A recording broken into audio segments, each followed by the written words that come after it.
ಎಲ್ಲರಿಗೂ ನಮಸ್ಕಾರ. ಇವತ್ತಿನ ವೆಬಿನಾರ್ನ ವಿಷಯ ಮೆಣಸಿನಕಾಯಿ ಬೆಳೆಯಲ್ಲಿ ಸಮಗ್ರ ರೋಗ ಹಾಗೂ ಕೀಟ ನಿರ್ವಹಣೆ. ಈ ವಿಷಯದ ಬಗ್ಗೆ ಮಾತನಾಡಲು ನಮ್ಮ ಜೊತೆ ಕೋರಮಂಡಲ್ ಇಂಟರ್ನ್ಯಾಷನಲ್ ಲಿಮಿಟೆಡ್ ಇಂದ ಮಿಸ್ಟರ್ ಸತೀಶ್ ಕಲ್ಲಾಪುರ್ ಇವರು ಜಾಯ್ನ್ ಆಗಿದ್ದಾರೆ. ಇವರಿಗೆ ಕಿಸಾನ್ ಕಡೆಯಿಂದ ಹೃತ್ಪೂರ್ವಕ ಸ್ವಾಗತ. ಹಾಗೂ ಈ ವೆಬಿನಾರ್ನಲ್ಲಿ ಜಾಯ್ನ್ ಆಗಿರುವ ಎಲ್ಲ ರೈತ ಬಾಂಧವರಿಗೂ ಹೃತ್ಪೂರ್ವಕ ಸ್ವಾಗತ. Please continue sir. ಧನ್ಯವಾದಗಳು.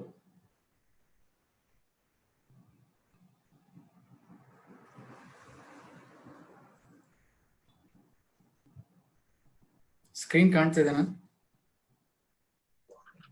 ಹೌದು ಸರ್, ಹೌದು ಸರ್. ಎಲ್ರಿಗೂ ನಮಸ್ಕಾರ. ನನ್ನ ಹೆಸರು ಸತೀಶ್ ಕಲ್ಲಾಪುರ್, ಕೋರಮಂಡಲ್ ಇಂಟರ್ನ್ಯಾಷನಲ್ ಲಿಮಿಟೆಡ್ ಬಳ್ಳಾರಿ ವಲಯದ ಪ್ರತಿನಿಧಿ. ಮೊದಲಿಗೆ ನಾನು ಎಲ್ಲ ರೈತ ಬಾಂಧವರಿಗೆ ಈ ಒಂದು ಮೆಣಸಿನ ಬೆಳೆಯ ಕುರಿತು ಒಂದು ಆನ್ಲೈನ್ ಕಾರ್ಯಕ್ರಮಕ್ಕೆ ಕೋರಮಂಡಲ್ ಕಂಪನಿ ಪರವಾಗಿ ಹಾಗೂ ವೈಯಕ್ತಿಕವಾಗಿ ಹೃತ್ಪೂರ್ವಕವಾದ ಸ್ವಾಗತವನ್ನು ಕೋರಕ್ ಬಯಸ್ತೇನೆ. ಮೊದಲನೇದಾಗಿ ಇವತ್ತಿನ ವಿಷಯದ ಬಗ್ಗೆ ಮಾತಾಡೋಕ್ಕಿಂತ ಮುಂಚೆ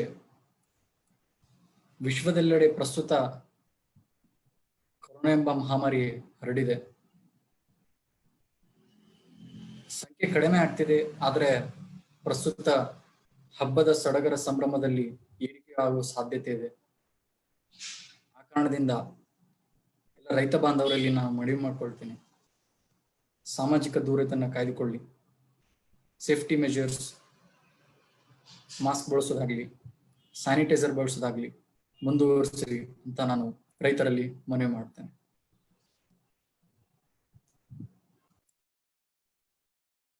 ಕೋರಮಂಡಲ್ ಇಂಟರ್ನ್ಯಾಷನಲ್ ಲಿಮಿಟೆಡ್ ಕಂಪನಿ ಬಗ್ಗೆ ಒಂದೆರಡು ನಿಮಿಷ ನಾನು ಹೇಳಕ್ ಇಷ್ಟಪಡ್ತೇನೆ. ಇದು ಒಂದು ಮುರುಗಪ್ಪ ಗ್ರೂಪ್ಗೆ ಸೇರಿದ ಕಂಪನಿ ಆಗಿದೆ. ಭಾರತದ 2ನೇ ಅತಿ ದೊಡ್ಡ ರಸಗೊಬ್ಬರ ಕಂಪನಿ, ಅದೇ ರೀತಿ 5ನೇ ಅತಿ ದೊಡ್ಡ ಕೀಟನಾಶಕ ಕಂಪನಿ ಆಗಿದೆ. ಮುರುಗಪ್ಪ ಗ್ರೂಪಿನಲ್ಲಿ ಸುಮಾರು 22 ಕಂಪನಿಗಳು ಸೇವೆ ಸಲ್ಲಿಸಿದ್ದಾವೆ. ನೀವು ಕೇಳಿರ್ಬೋದು, ಚೋಳ ವಿಮೆ ಕಂಪನಿ ಆಗಿರ್ಬೋದು, ಪ್ಯಾರಿ ಸಕ್ಕರೆ ಕಾರ್ಖಾನೆ ಆಗಿರ್ಬೋದು, ಪ್ಯಾರಿ ಟೀ ಆಗಿರ್ಬೋದು, ಹೀಗೆ 28 ಕಂಪನಿಗಳು ಮುರುಗಪ್ಪ ಗ್ರೂಪ್ಗೆ ಸೇರಿವೆ. ಅದರಲ್ಲಿ ಕೃಷಿಯ ಕ್ಷೇತ್ರದಲ್ಲಿ ಕೋರಮಂಡಲ್ ಇಂಟರ್ನ್ಯಾಷನಲ್ ಲಿಮಿಟೆಡ್ ಕಳೆದ 60 ವರ್ಷಗಳಿಂದ ರೈತರ ಸೇವೆಯಲ್ಲಿ ತೊಡಗಿಸಿಕೊಂಡಿದೆ. ಮುರುಗಪ್ಪ ಗ್ರೂಪಿನಲ್ಲಿ ಒಟ್ಟಿನಲ್ಲಿ ಸರಿಸುಮಾರು 50,000 ಕರ್ಮಚಾರಿಗಳಿದ್ದಾರೆ. ಅದೇ ರೀತಿ ವಾರ್ಷಿಕ ವಹಿವಾಟ ಬಂದು ಸುಮಾರು 37,000 ಕೋಟಿ.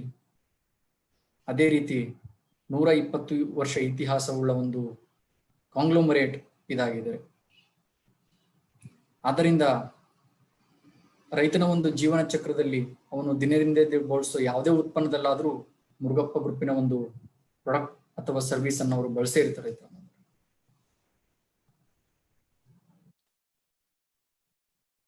ಇಂದಿನ ಮೀಟಿಂಗ್ ನ ಮುಖ್ಯ ವಿಷಯ ಏನಪ್ಪಾ ಅಂತಂದ್ರೆ, ಮೆಣಸಿನ ಬೆಳೆಯಲ್ಲಿ ನಾವು ಗುಣಮಟ್ಟದ ಇಳುವರಿಯನ್ನು ಹೇಗೆ ತೆಗೆದುಕೊಳ್ಬೇಕು, ಕ್ವಾಲಿಟಿ ಪ್ರೊಡಕ್ಷನ್ ಅನ್ನು ಹೇಗೆ ತೆಗೆದುಕೊಳ್ಬೇಕು ಅನ್ನೋದೇ ಇವತ್ತಿನ ಮೀಟಿಂಗ್ ನ ಮುಖ್ಯ ವಿಷಯ. ಕ್ವಾಲಿಟಿ ಪ್ರೊಡಕ್ಷನ್ ಬಗ್ಗೆ ಮಾತಾಡೋಕ್ಕಿಂತ ಮುಂಚೆ ನಾವು ಆ ಒಂದು ಗುಣಮಟ್ಟದ ಇಳುವರಿ ತೆಗೆದುಕೊಳ್ಳುವಾಗ ಒಂದು ಅಡಚಣೆ ಉಂಟು ಮಾಡುವ ಮುಖ್ಯ ಅಂಶಗಳ ಬಗ್ಗೆ ಒಂದೆರಡು ನಿಮಿಷ ನೋಡೋಣ. ಅದರಲ್ಲಿ ಮೊದಲನೇದು ಬಂದು ಅಜೈವಿಕ ಒತ್ತಡ. ಅಜೈವಿಕ ಒತ್ತಡ ಅಂದ್ರೆ ವಾತಾವರಣದಲ್ಲಿ ಏರುಪೇರು, ಮಳೆ, ತಾಪಮಾನ, ರಿಲೇಟಿವ್ ಹ್ಯೂಮಿಡಿಟಿ ಅಂತ ಹೇಳ್ತೀವಿ, ಆರ್ದ್ರತೆ, ಹೀಗೆ ಇವೆಲ್ಲವೂ ಅಂಶವು ಅಜೈವಿಕ ಒತ್ತಡದ ಒಂದು ಅಂಶಗಳಾಗಿರ್ತವೆ. ಎರಡನೆಯ ಮುಖ್ಯ ಅಂಶ ಬಂದು ಮಣ್ಣಿನ ಆರೋಗ್ಯ. ಮಣ್ಣಿನ ಆರೋಗ್ಯ ಬಗ್ಗೆ ಮಾತಾಡಬೇಕಾದ್ರೆ ಮಣ್ಣಿನಲ್ಲಿರುವ ಸೂಕ್ಷ್ಮ ಜೀವಿಗಳ ಸಂಖ್ಯೆ ಆಗಿರ್ಬೋದು, ಮಣ್ಣಿನ ಜೈವಿಕ ಹಾಗೂ ಬೌದ್ಧಿಕ ಗುಣಧರ್ಮ ಆಗಿರ್ಬೋದು, ಮಣ್ಣಿನ ರಸಸಾರ ಅಂತ ಹೇಳ್ತೀವಿ, ಪಿ ಎಚ್ ಆಗಿರ್ಬೋದು, ಪ್ರಸ್ತುತ ಮಣ್ಣಿನಲ್ಲಿರುವ ಒಂದು ರಸಸಾರ ಎಲ್ಲಾ ಪೋಷಕಾಂಶಗಳ ಹೀರುವಿಕೆಗೆ ಐಡಿಯಲ್ ಆಗಿದೆನೋ ಇಲ್ಲ, ಅದೇ ರೀತಿ ವಾಟರ್ ಹೋಲ್ಡಿಂಗ್ ಕೆಪಾಸಿಟಿ ಅಂತ ಹೇಳ್ತೀವಿ, ನೀರು ಹಿಡಿದುಕೊಳ್ಳುವ ಶಕ್ತಿ ಅಂತ ಹೇಳ್ತೀವಿ, ಇವೆಲ್ಲವೂ ಒಂದು ಮಣ್ಣಿನ ಆರೋಗ್ಯ ಒಂದು ಅಂಶಗಳಾಗಿರ್ತವೆ. ಕೊನೆಯದಾಗಿ ಮೂರನೇದಾಗಿ ಜೈವಿಕ ಒತ್ತಡ. ಜೈವಿಕ ಒತ್ತಡ ಬಗ್ಗೆ ನಾವು ಹೇಳಬೇಕಾದ್ರೆ ಕೀಟಗಳು, ರೋಗಗಳು, ಕಳೆಗಳು ಇವೆಲ್ಲವೂ ಜೈವಿಕ ಒತ್ತಡದ ಒಂದು ಅಂಶವಾಗಿರ್ತವೆ. ಈ ಮೀಟಿಂಗ್ ನಲ್ಲಿ ಮೊದಲನೇದಾಗಿ ಮಣ್ಣಿನ ಆರೋಗ್ಯವನ್ನು ನಾವು ಹೇಗೆ ಕಾಪಾಡಿಕೊಳ್ಬೇಕು, ಯಾಕಂದ್ರೆ ಕಳೆದ 20 ವರ್ಷಗಳಿಂದ ಮಣ್ಣಿನಲ್ಲಿರುವ ಸೂಕ್ಷ್ಮ ಜೀವಿಗಳ ಸಂಖ್ಯೆ ಕಡಿಮೆ ಆಗ್ತಿದೆ. ಅದೇ ರೀತಿ ಆರ್ಗ್ಯಾನಿಕ್ ಕಾರ್ಬನ್ ಅಂತ ಏನ್ ಹೇಳ್ತೀವಿ ಅದು ಕೂಡ ಕಡಿಮೆ ಆಗ್ತಿದೆ. ಮಣ್ಣಿನಲ್ಲಿರುವ ಸೂಕ್ಷ್ಮ ಜೀವಿಗಳ ಸಂಖ್ಯೆ ಕಡಿಮೆ ಆದಾಗ ನ್ಯಾಚುರಲ್ ಪ್ರೊಸೆಸ್, ನೈಸರ್ಗಿಕವಾಗಿ ಆಗುವ ಒಂದು ಪ್ರಾಸೆಸ್ಗೆ ಒಂದು ಕುಂಠಿತವಾಗುತ್ತೆ. ಮಣ್ಣಿನ ಆರೋಗ್ಯ ಉತ್ತಮಗೊಳಿಸಲು ಕೋರಮಂಡಲ್ 2018ರಲ್ಲಿ ಅರಿತ್ರಿ ಎಂಬ ಉತ್ಪನ್ನವನ್ನು ತೆಗೆದುಕೊಂಡು ಬಂದಿದೆ. ಏನಪ್ಪಾ ಅರಿತ್ರಿ? ಅರಿತ್ರಿ ಒಂದು ಶಿಲೀಂಧ್ರ, ಆರ್ಬುಸ್ಕುಲರ್ ಮೈಕೋರೈಸಾ ಫಂಗೈ. ಇದು ಒಂದು ಎಂಡೋಮೈಕೋರೈಸಾ ಶಿಲೀಂಧ್ರವಾಗಿದೆ. ಇದು ಹೇಗೆ ಕೆಲಸ ಮಾಡುತ್ತಂದ್ರೆ ಬೆಳೆಯ ಬೇರಿನ ಜೊತೆ ಒಂದು ಸಹಜೀವನ ಸಂಶ್ಲೇಷಣೆ ನಡೆಸುತ್ತೆ. ಒಂದು give and take relation maintain ಮಾಡುತ್ತೆ. ಸಾಮಾನ್ಯವಾಗಿ ಮಣ್ಣಿನಲ್ಲಿರುವ ಪೋಷಕಾಂಶಗಳು ಯಾವುದನ್ನ ಬೇರು ತೆಗೆದುಕೊಳ್ಳಲು ಸಾಧ್ಯವಿರುವುದಿಲ್ಲ. ಈ ಒಂದು ಶಿಲೀಂಧ್ರದಿಂದ ಬೇರಿನ ವಿಸ್ತೀರ್ಣ ಹೆಚ್ಚಾಗಿ ಆ ಒಂದು ಪೋಷಕಾಂಶ ಮತ್ತು ನೀರನ್ನ ಹೀರಿಕೊಳ್ಳುವಲ್ಲಿ ಬೇರುಗಳು ಸಫಲವಾಗ್ತವೆ. ಈ ಒಂದು ಸಹಾಯವನ್ನ ಈ ಶಿಲೀಂಧ್ರಗಳು ಬೇರಿಗೆ ಮಾಡ್ತವೆ. ಅದೇ ರೀತಿ ಬೇರುಗಳು ಕೂಡ ಈ ಒಂದು ಶಿಲೀಂಧ್ರಕ್ಕೆ ಗ್ಲೂಕೋಸ್ ಸಪ್ಲೈ ಮಾಡ್ತವೆ. ಗ್ಲೂಕೋಸ್ ಒಂದು ಆಹಾರವಾಗಿರುತ್ತೆ ಈ ಶಿಲೀಂಧ್ರಕ್ಕೆ. ಹೀಗೆ ಒಂದು ಸಹಜೀವನವನ್ನ ಇವೆರಡು ನಡೆಸ್ತವೆ, ಬೇರು ಹಾಗೂ ಶಿಲೀಂಧ್ರ. ಆದ್ರೆ ನಾನು ಹೇಳ್ದಂಗೆ ಪ್ರಸ್ತುತ ಕಳೆದ 20 ವರ್ಷಗಳಿಂದ ಮಣ್ಣಿನಲ್ಲಿ ಈ ಶಿಲೀಂಧ್ರದ ಸಂಖ್ಯೆ ಕಡಿಮೆ ಆಗಿದೆ. ಆ ಕಾರಣದಿಂದ ಅರಿತ್ರಿ ಬಳಸೋದ್ರಿಂದ ಮಣ್ಣಿನಲ್ಲಿರುವ ಸ್ಪೋರ್ ಕೌಂಟ್, ಶಿಲೀಂಧ್ರದ ಸ್ಪೋರ್ ಕೌಂಟ್ ಅನ್ನ ನೀವು ಜಾಸ್ತಿ ಮಾಡಬಹುದು. ಇದನ್ನ ನೀವು ಪ್ರತಿ ಎಕರೆಗೆ 4 ರಿಂದ 8 kg ಬಳಸಬೇಕಾಗಿದೆ. ಇದನ್ನ ನೀವು ಮೊದಲನೆಯ ಬಾರಿ ಗೊಬ್ಬರ ಕೊಡುವಾಗ ಬಳಸಬೇಕಾಗಿದೆ.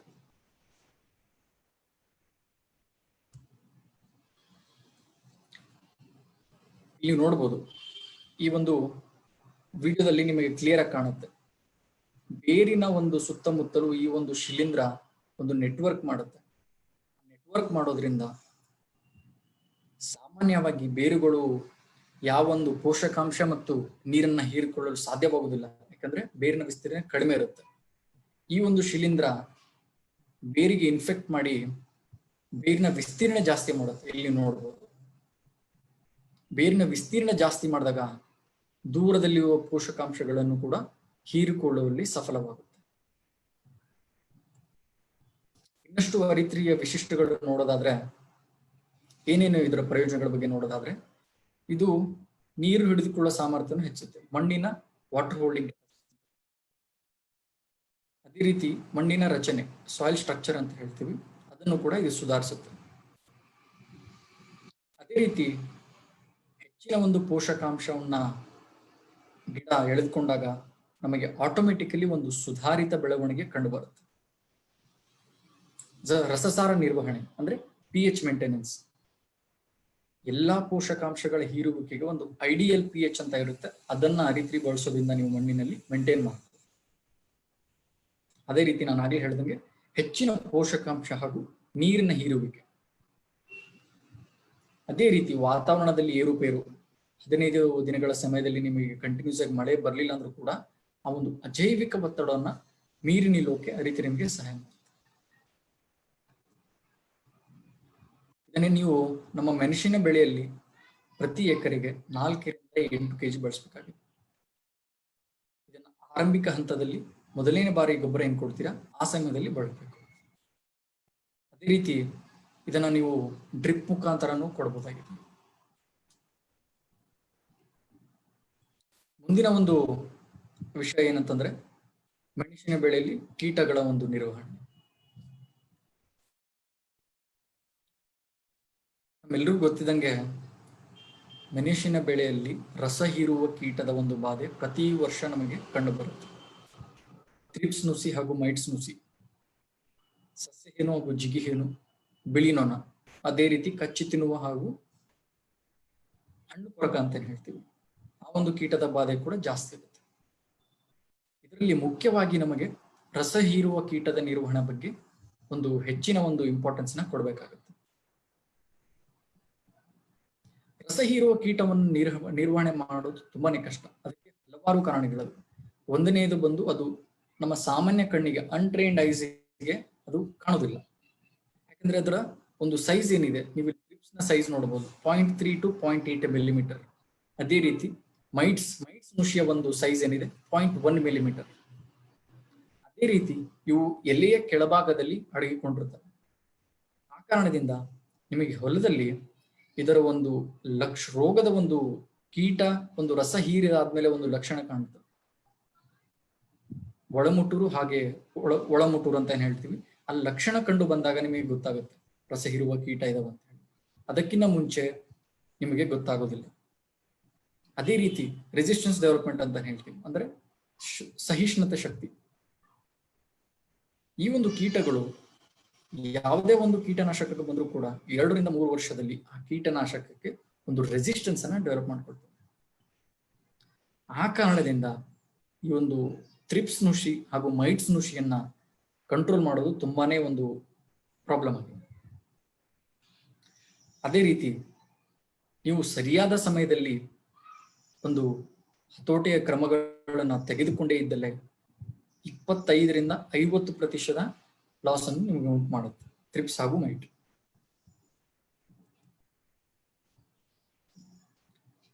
ಥ್ರಿಪ್ಸ್ ಮೈಟ್ಸ್ ಅಲ್ಲದೇನೆ ಎಲ್ಲಾ ಜಾತಿ ರಸ ಹೀರುವ ಕೀಟ ಜಾತಿಗೆ ಸೇರಿದ ಎಲ್ಲಾ ಕೀಟಗಳ ವಿರುದ್ಧ ರಕ್ಷಣೆಗಾಗಿ ಕೋರಮಂಡಲ್ ಕಳೆದ ವರ್ಷ ಅಂದ್ರೆ 2019 ಖರೀಫಲ್ಲಿ ಮೈತ್ರಿ ಎಂಬ ಉತ್ಪನ್ನವನ್ನ ಮಾರುಕಟ್ಟೆಗೆ ತೆಗೆದುಕೊಂಡು ಬಂದಿದೆ. ಈ ಒಂದು ಉತ್ಪನ್ನ ನಮ್ಮ ಮೆಣಸಿನ ಬೆಳೆಗಾರರ ಒಂದು ಮನೆ ಮಾತಾಗಿದೆ. ಇದನ್ನ ನೀವು ಮೈಟ್ಸ್ ನುಷಿ ಅಷ್ಟೇ ಅಲ್ಲದೆ ಸಸ್ಯ ಹೇನು, ಅದೇ ರೀತಿ ಬಿಳಿ ನೊಣ, ರಸ ಹೀರುವ ಕೀಟ ಜಾತಿಗೆ ಸೇರಿದ ಎಲ್ಲಾ ಕೀಟಗಳ ವಿರುದ್ಧ ಮೈತ್ರಿ ನಿಮಗೆ ಒಂದು ಒಳ್ಳೆಯ ರಿಸಲ್ಟ್ ಅನ್ನ ಕೊಡುತ್ತೆ. ಮೈತ್ರಿಯನ್ನ ನೀವು ಪ್ರತಿ ಎಕರೆಗೆ 400 ml ಬಳಸಬೇಕಾಗಿದೆ. ಮುಖ್ಯವಾದ ಅಂಶ ಏನಪ್ಪಾ ಅಂತಂದ್ರೆ ಕಂಪಲ್ಸರಿ ಪ್ರತಿ ಎಕರೆಗೆ 200 ಲೀಟರ್ ನೀರನ್ನ ನೀವು ಬಳಸಬೇಕಾಗಿದೆ. ಮೈತ್ರಿಯ ಇನ್ನೊಂದು ವಿಶಿಷ್ಟತೆ ನೋಡೋದಾದ್ರೆ ಮೊಟ್ಟ ಮೊದಲ ಬಾರಿಗೆ ಒಂದು ನುಸಿನಾಶಕ ಹಾಗೂ ಕೀಟನಾಶಕದ ಒಂದು ಕಾಂಬಿನೇಷನ್ ಇದೆ. ಆ ಕಾರಣದಿಂದ ನಿಮಗೆ ರಸ ಹೀರುವ ಕೀಟ, ಎಲ್ಲಾ ರಸ ಹೀರುವ ಕೀಟ ವಿರುದ್ಧ ನಿಮಗೆ ಮೈತ್ರಿ ರಕ್ಷಣೆಯನ್ನ ಕೊಡುತ್ತೆ. ಅದೇ ರೀತಿ ಇದು ಅಂತರ್ವ್ಯಾಪಿ ಹಾಗೂ ಸಂಪರ್ಕ ಕ್ರಿಯೆಯನ್ನ ಹೊಂದಿದೆ. ಅಂದರೆ ಮೈಟ್ಸ್ ಹಾಗೂ ಥ್ರಿಪ್ಸ್ ಹಾಗೂ ರಸ ಹೀರುವ ಕೀಟದ ಬಾಧೆ ಬರೋಕಿನ ಮುಂಚೆನೂ ಬಳಸಬಹುದಾಗಿದೆ. ಅದೇ ರೀತಿ ಬಂದ ಮೇಲೆ ಕೂಡ ನಾವು ಇದನ್ನ ಬಳಸಬಹುದಾಗಿದೆ.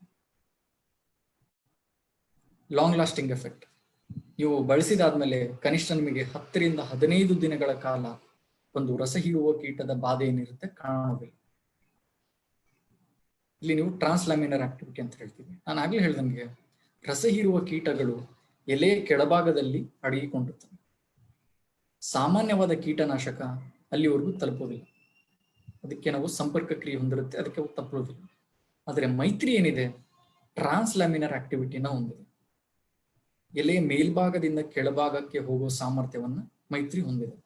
ಆ ಕಾರಣದಿಂದ ರಸ ಹೀರುವ ಕೀಟದ ವಿರುದ್ಧ ನಿಮಗೆ ಒಳ್ಳೆಯ ರಕ್ಷಣೆನ ಕೊಡುತ್ತೆ.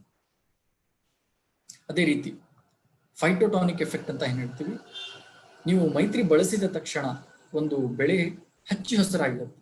ಅದೇ ರೀತಿ ಒಂದು ವಿಗರ್ ಅಂತ ಏನ್ ಹೇಳ್ತೀವಿ, ಬೆಳೆಯ ಚೈತನ್ಯ ಕೂಡ ನಿಮಗೆ ಕಂಡು ಬರುತ್ತೆ. ಇದನ್ನು ನೀವು ಪ್ರತಿ ಎಕರೆಗೆ 400 ml ಬಳಸಬೇಕು. ಕಂಪಲ್ಸರಿ ಪ್ರತಿ ಎಕರೆಗೆ 200 ಲೀಟರ್ ನೀರಿನಲ್ಲಿ 400 ml ಮೈತ್ರಿ ಬಳಸಬೇಕಾಗುತ್ತೆ. ಇದನ್ನ ನೀವು 2 ಬಾರಿ ಬಳಸಬೇಕು. ಕೀಟದ ಮೊದಲನೇ ಲಕ್ಷಣಗಳು ನಿಮ್ಮ ಹೊಲದಲ್ಲಿ ಕಂಡಾಗ 1ನೇ ಬಾರಿ, ತದನಂತರ 10 ರಿಂದ 12 ದಿನಗಳಾದ್ಮೇಲೆ 2ನೇ ಬಾರಿ ನೀವು ಮೈತ್ರಿಯನ್ನ ಬಳಸಬೇಕು. ಅದರ ಜೀವನ ಚಕ್ರವನ್ನ ನೀವು ಸ್ಟಾಪ್ ಮಾಡಿದ್ದೆ ಅದರಲ್ಲಿ ಮುಂದಿನ ಹಂತಗಳಲ್ಲಿ ರಸ ಹೀರುವ ಕೀಟಗಳ ಬಾಧೆ ನಿಮಗೆ ಕಂಡುಬರುತ್ತೆ. ಅದೇ ರೀತಿ ನಾವು ಈಗ ರಸ ಹೀರುವ ಕೀಟದ ಬಗ್ಗೆ ಮಾತಾಡಿದ್ವಿ. ಮುಂದೆ ಈಗ ಪ್ರಸ್ತುತ ಒಂದು ಕಾಯಿ ಬಿಡುವ ಹಂತ ಇದೆ. ಈ ಒಂದು ಹಂತದಲ್ಲಿ ತುಂಬಾನೇ ಒಂದು ಕಾಟ ಕೊಡ್ತಿರುವ ಕೀಟ ಹಣ್ಣು ಕೊರಕ. ಆ ಹಣ್ಣು ಕೊರಕದ ವಿರುದ್ಧ ನೀವು ಒಳ್ಳೆ ಒಂದು ರಿಸಲ್ಟ್ಸ್ ಪಡಿಬೇಕಾದ್ರೆ ನೀಮಜಾಲ್ 10,000 ppm ಅನ್ನು ಬಳಸಬೇಕು. ಇದು ಒಂದು ಅಜಾಡಿರಾಕ್ಟಿನ್ ಉತ್ಪನ್ನವಾಗಿದೆ, ಬೇವಿನ ಒಂದು ಉತ್ಪನ್ನವಾಗಿದೆ. ಈ ಒಂದು ಉತ್ಪನ್ನವೇನಿದೆ ನೀಮಜಾಲ್ 10,000 ppm ಆರ್ಗ್ಯಾನಿಕ್ ಪ್ರೊಡಕ್ಷನ್, ಸಾವಯವ ಕೃಷಿಗೆ ಸ್ವಿಟ್ಜರ್ಲ್ಯಾಂಡ್ ಬೇಸ್ಡ್ ಒಂದು ಸಂಸ್ಥೆ ಇದೆ, IMO ಎಂಬ ಸಂಸ್ಥೆ ಇದೆ.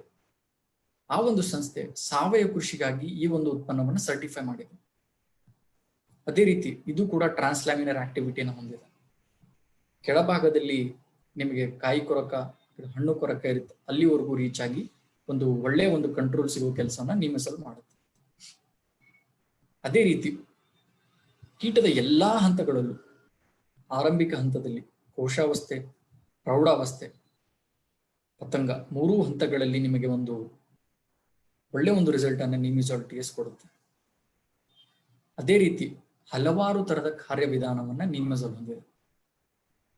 ನೀಮಜಾಲ್ ಬಳಸಿದ ತಕ್ಷಣ ಹಣ್ಣು ಕೊರಕ ಆ ಒಂದು ಎಲೆಯನ್ನ ತಿನ್ನೋಕೆ ಇಷ್ಟಪಡೋದಿಲ್ಲ. ಅದಕ್ಕೆ ನಾವು ಆಂಟಿಫಿಡೆಂಟ್ ಆಕ್ಟಿವಿಟಿ, ಆಂಟಿಫಿಡೆಂಟ್ ಅಂಡ್ ರಿಪೆಲೆಂಟ್ ಅಂತ ಹೇಳ್ತೀವಿ. ಸಾಮಾನ್ಯವಾಗಿ ಕಚ್ಚಿ ತಿನ್ನುವ ಒಂದು ಕೀಟಗಳಿಗೆ ಮೆಣಸಿನಕಾಯಿ ಬೆಳೆ ಏನಿದೆ ತುಂಬಾ ಒಂದು ರಸಭರಿತವಾದ ಬೆಳೆ. ನೀಮಜಾಲ್ ಬಳಸಿದ ತಕ್ಷಣ ರಿಪೆಲೆಂಟ್ ಅಂಡ್ ಆಂಟಿಫಿಡೆಂಟ್ ಆಕ್ಟಿವಿಟಿ ಇಂದ ಕಾರಣದಿಂದ ಕಚ್ಚಿ ತಿನ್ನುವ ಹುಳುಗಳು ಆ ಒಂದು ಎಲೆಗಳನ್ನ ತಿನ್ನೋಕೆ ಇಷ್ಟಪಡೋದಿಲ್ಲ. ಆದ್ದರಿಂದ ನಾನು ಹೇಳಿದೆ ಅಲ್ಟರ್ನೇಟ್ ಮೋಡ್ ಆಫ್ ಆಕ್ಷನ್ಸ್, ಹಲವಾರು ತರ ಕಾರ್ಯವಿಧಾನ ನೀಮಜಾಲ್ TS ಮಾಡುತ್ತೆ. ಇಲ್ಲಿ ನಾನು ಆಗ್ಲೇ ಹೇಳ್ದಂಗೆ ಟ್ರಾನ್ಸ್ಲ್ಯಾಮಿನರ್ ಆಕ್ಟಿವಿಟಿ, ಎಲೆಯ ಮೇಲ್ಭಾಗದಿಂದ ಕೆಳಭಾಗಕ್ಕೆ ಹೋಗುವ ಸಾಮರ್ಥ್ಯವನ್ನ ನೀಮಜಾಲ್ TS ಹೊಂದಿದೆ. ಇದು ನಿಮಗೆ ಕಚ್ಚಿ ತಿನ್ನುವ ಹುಳುಗಳು ಅಷ್ಟೇ ಅಲ್ಲ, ಕೊರಕಗಳು ಅಷ್ಟೇ ಅಲ್ಲ, ರಸ ಹೀರುವ ಕೀಟಗಳು ನೀವು ಬೇರೆ ಇನ್ಸೆಕ್ಟಿಸೈಡ್ ಜೊತೆ ಮಿಕ್ಸ್ ಮಾಡಿ ತೆಗೆದುಕೊಳ್ಳಿ. ಅದೇ ರೀತಿ ಎನ್ವೈರನ್ಮೆಂಟಲಿ ಸೇಫ್ ಅಂದ್ರೆ ರೈತರ ಮಿತ್ರ ಕೀಟ ಏನಿದಾವೆ, ಮಿತ್ರ ಕೀಟ ಆಗಿರ್ಬೋದು, ಜೇನು ಹುಳು ಆಗಿರ್ಬೋದು, ಹಕ್ಕಿಗಳಾಗಿರ್ಬೋದು, ಇವೆಲ್ಲಕ್ಕೆ ಯಾವುದೇ ಒಂದು ಹಾನಿಯನ್ನ ಇದು ಉಂಟು ಮಾಡೋದಿಲ್ಲ. ಅದೇ ರೀತಿ ಹಣ್ಣಾದ ಮೇಲೂ ಕೂಡ ನೀವು ಇದನ್ನ ಬಳಸ್ಬೋದು. ಸಾಮಾನ್ಯವಾಗಿ ಒಂದು ಹಳೆಯ ತಲೆಮಾರಿನ ಒಂದು ಕೆಮಿಕಲ್ಗೆ ನೀಡಿದ್ದೇವೆ, ಪ್ರೀ ಹಾರ್ವೆಸ್ಟ್ ಇಂಡೆಕ್ಸ್ ಅಂತ ಹೇಳ್ತೀವಿ, ತುಂಬಾನೇ ಜಾಸ್ತಿ ಇರುತ್ತೆ. ನೀವು ಎಕ್ಸ್ಪೋರ್ಟ್ ಕ್ವಾಲಿಟಿ ಹಣ್ಣುಗಳನ್ನ ಬೆಳಿಬೇಕಾದ್ರೆ ಆ ಒಂದು ತಲೆಮಾರಿನ ಕೆಮಿಕಲ್ಗಳನ್ನ ನೀವು ಬಳಸಬಾರ್ದು. ಯಾಕಂದ್ರೆ MRL ಅನ್ನ ನೀವು ತೆಗೆದುಕೊಂಡಾಗ ರೆಸಿಡ್ಯೂ ಜಾಸ್ತಿ ಕಾಣುತ್ತೆ. ಆದ್ರೆ ನೀಮಜಾಲ್ ಅನ್ನ ನೀವು ಪ್ಯೂರ್ಲಿ ಎಕ್ಸ್ಪೋರ್ಟೆಡ್ ಓರಿಯೆಂಟೆಡ್ ಕೂಡ ನೀವು ಬಳಸಬಹುದಾಗಿದೆ. ಯಾಕಂದ್ರೆ ಇದ್ರ MRL ನಿಮಗೆ ಕಂಡು ಬರೋದಿಲ್ಲ. PHI, ಪ್ರೀ ಹಾರ್ವೆಸ್ಟ್ ಇಂಡೆಕ್ಸ್ ತುಂಬಾನೇ ಕಡಿಮೆ ಇದೆ. ಇದನ್ನ ಬಳಸಬೇಕಾದ ಒಂದು ಮಾತ್ರ ಏನಿದೆ, ಪ್ರತಿ ಲೀಟರ್ ನೀರಿಗೆ 2 ರಿಂದ 3 ml ನೀವು ಬಳಸಬೇಕಾಗಿದೆ. ಮೈತ್ರಿ ಜೊತೆ ನೀವು ಕಾಂಬಿನೇಷನ್ ಆಗಿ ಬಳಸಿದ್ದೆ ಆದಲ್ಲಿ 1 ರಿಂದ 2 ml, ಇದನ್ನ ಸಿಂಗಲ್ ಮಾಲಿಕ್ಯೂಲ್ ಆಗಿ ಬಳಸಿದ್ದೆ ಆದಲ್ಲಿ 3 ml per ಲೀಟರ್. ಅದೇ ರೀತಿ ಇದು ಕೂಡ ಒಂದು ಕೀಟದ ಬಾಧೆ ಬರೋಕಿನ ಮುಂಚೆ ಅಥವಾ ಬಂದಾದ್ಮೇಲೆ ಕೂಡ ನಿಮಗೆ ಬಳಸಬಹುದಾಗಿದೆ. ನಾವು ರಸ ಹೀರುವ ಕೀಟ ಹಾಗೂ ಕಚ್ಚಿ ತಿನ್ನುವ ಹಾಗೂ ಕೊರೆದು ತಿನ್ನುವ ಕೀಟಗಳ ಬಗ್ಗೆ ಇಷ್ಟೊತ್ತು ಮಾತಾಡಿದ್ವಿ. ಮುಂದಿನ ಒಂದು ವಿಷಯ ಏನಂತಂದ್ರೆ ಮೆಣಸಿನ ಬೆಳೆಯಲ್ಲಿ ರೋಗ ನಿರ್ವಹಣೆ. ಇವು ಮುಖ್ಯ ರೋಗಗಳು: ಸೊರಗು ರೋಗ, ಬೂದಿ ರೋಗ, ಕಾಯಿ ಕೊಳೆ ರೋಗ, ಚಿಬ್ಬು ರೋಗ ಅಥವಾ ಎಲೆ ಚುಕ್ಕಿ ರೋಗ ಅಂತ ಹೇಳ್ತೇವೆ. ಸೊರಗು ರೋಗದ ಒಂದು ಬಾಧೆ ಈ ಸಮಯದಲ್ಲಿ ನಮಗೆ ಅಷ್ಟು ಕಂಡು ಬರ್ತಿಲ್ಲ. ಆ ಕಾರಣದಿಂದ ನಾನು ಬೂದಿ ರೋಗ, ಕಾಯಿ ಕೊಳೆ ರೋಗ, ಈಗ ಪ್ರಸ್ತುತವಾಗಿ ಜಾಸ್ತಿ ಕಾಯಿ ಕೊಳೆ ರೋಗ ನಮಗೆ ಕಾಣ್ತಿದೆ.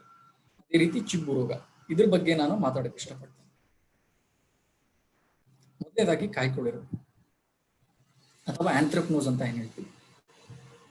ಇದನ್ನು ಉಂಟು ಮಾಡುವ ಶಿಲೀಂಧ್ರ ಹೆಸರು ಕೊಲೊಟೋಟ್ರೈಕಮ್. ಕೊಲೊಟೋಟ್ರೈಕಮ್ಗೆ ಸೇರಿದ ಆ ಒಂದು ಜಾತಿಗೆ ಸೇರಿದ ಹಲವಾರು ಸ್ಪೀಸೀಸ್ ಈ ಒಂದು ರೋಗವನ್ನು ಉಂಟು ಮಾಡ್ತವೆ. ಇದು ನಮಗೆ ಸಾಮಾನ್ಯವಾಗಿ ನಮಗೆ ಲಕ್ಷಣಗಳು ಕಂಡು ಬರುವ ಸಮಯ ಯಾವುದಂದ್ರೆ ಫ್ರೂಟಿಂಗ್ ಸ್ಟೇಜ್, ಹಣ್ಣು ಬಿಡುವ ಸಮಯದಲ್ಲಿ. ಇದು ಒಂದು ಎಕನಾಮಿಕ್ ಇಂಪಾರ್ಟೆನ್ಸ್ ಅಂದ್ರೆ ಆರ್ಥಿಕ ನಷ್ಟ ಉಂಟು ಮಾಡುವ ಸಾಧ್ಯತೆ ಹೊಂದಿದೆ. ಇದಕ್ಕೆ ಹೇಳಿ ಮಾಡಿಸಿದ ವಾತಾವರಣ ಅಂದ್ರೆ ತುಂತುರು ಮಳೆ, 2 ದಿನದಲ್ಲಿ ಒಂದ್ಸಲ ಮಳೆ, ಅದೇ ರೀತಿ ಟೆಂಪರೇಚರ್ ಏನಿದೆ ಒಂದು 28 ರಿಂದ 32 ಡಿಗ್ರಿ ಸೆಲ್ಸಿಯಸ್ ಇರುತ್ತೆ. ಆ ಒಂದು ವಾತಾವರಣ ಈ ಒಂದು ಶಿಲೀಂಧ್ರದ ಮಲ್ಟಿಪ್ಲಿಕೇಶನ್ಗೆ ಹೇಳಿ ಮಾಡಿಸ್ತದೆ. ಇದರ ಮುಖ್ಯ ಲಕ್ಷಣಗಳು ಏನಪ್ಪಾ ಅಂತಂದ್ರೆ ನೀವು ನೋಡ್ಬೋದು, ಹಣ್ಣಿನಗಳ ಮೇಲೆ ನಿಮಗೆ ಗಾಯ ಕಾಣುತ್ತವೆ. ಪ್ರೈಮರಿ ಸಿಂಪ್ಟಮ್ಸ್, ಮೊದಲ ಲಕ್ಷಣಗಳು. ಅದೇ ರೀತಿ ನೀವು ಇದನ್ನ ಆ ಒಂದು ಹಂತದಲ್ಲಿ ಹತೋಟಿಯಲ್ಲಿ ಇಡ್ಲಿಲ್ಲ ಅಂತ ಹೇಳಿದ್ರೆ ಕಾನ್ಸೆಂಟ್ರಿಕ್ ರಿಂಗ್ಸ್ ಅಂತ ಹೇಳ್ತೀವಿ. ಒಂದರ ಮೇಲೆ ಒಂದು ನಿಮಗೆ ಈ ತರ ಹಣ್ಣುಗಳ ಮೇಲೆ ರಿಂಗ್ಸ್ ಕಾಣ್ತವೆ. ನೀವು ಸಾಮಾನ್ಯವಾಗಿ ನಿಮಗೆ ಈ ರೋಗದ ಒಂದು ಲಕ್ಷಣಗಳು ಕಾಣೋದು ಹಣ್ಣು ಬಿಟ್ಟಾದ್ಮೇಲೆ.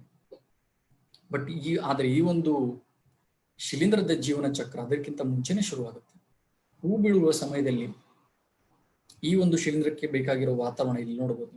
28ರಿಂದ 32 ಡಿಗ್ರಿ ಸೆಲ್ಸಿಯಸ್ ಅಥವಾ ತುಂತುರು ಮಳೆ ಒಂದು ವಾತಾವರಣ ನಿಮಗೆ ಹೂ ಬಿಡುವ ಸಮಯದಲ್ಲಿ ಇದ್ದರೆ ಆ ಒಂದು ಹೂವಿನ ಮೇಲೆ ಈ ಒಂದು ಶಿಲೀಂಧ್ರ ಕುಂತು ಹೋಗುತ್ತೆ.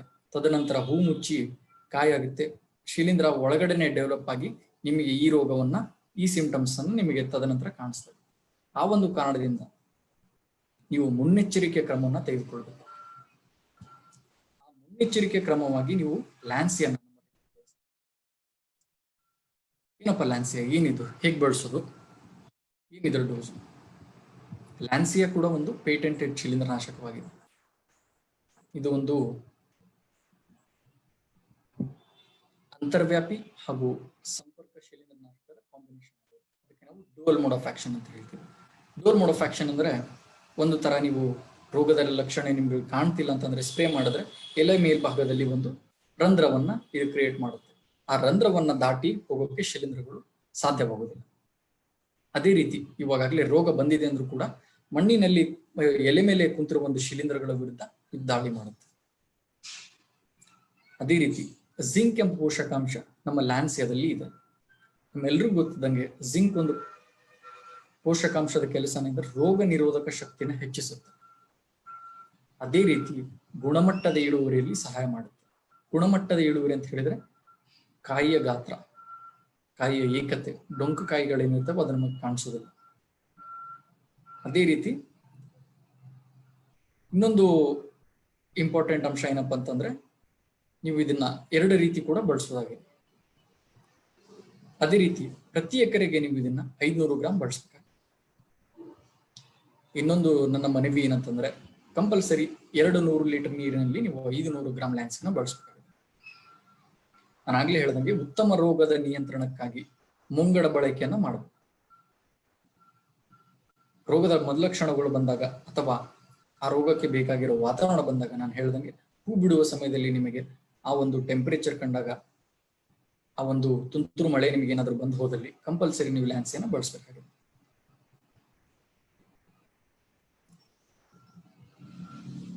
ಮುಂದಿನ ಒಂದು ಮುಖ್ಯ ರೋಗ ಏನಪ್ಪಾ ಅಂತಂದ್ರೆ ಈಗ ಪ್ರಸ್ತುತ ನವೆಂಬರ್ ತಿಂಗಳಲ್ಲಿ ತುಂಬಾ ಸಾಮಾನ್ಯವಾಗುತ್ತೆ ಚಳಿಯ ವಾತಾವರಣ. ಅಂದ್ರೆ 20ರಿಂದ 30 ಡಿಗ್ರಿ ಸೆಲ್ಸಿಯಸ್ ನ ಒಂದು ಚಳಿಯ ವಾತಾವರಣದಲ್ಲಿ ತುಂಬಾ ಸಾಮಾನ್ಯ. ಇದು ಬೂದಿ ರೋಗ.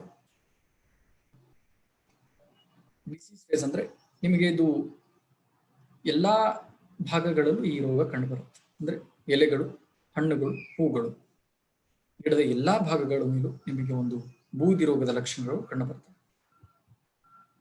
ಅದೇ ರೀತಿ ಇದಕ್ಕೆ ಬೇಕಾಗಿರೋ ಒಂದು ಟೆಂಪರೇಚರ್ ಏನಪ್ಪಾ ಅಂತಂದ್ರೆ 20ರಿಂದ 30 ಡಿಗ್ರಿ ಸೆಲ್ಸಿಯಸ್.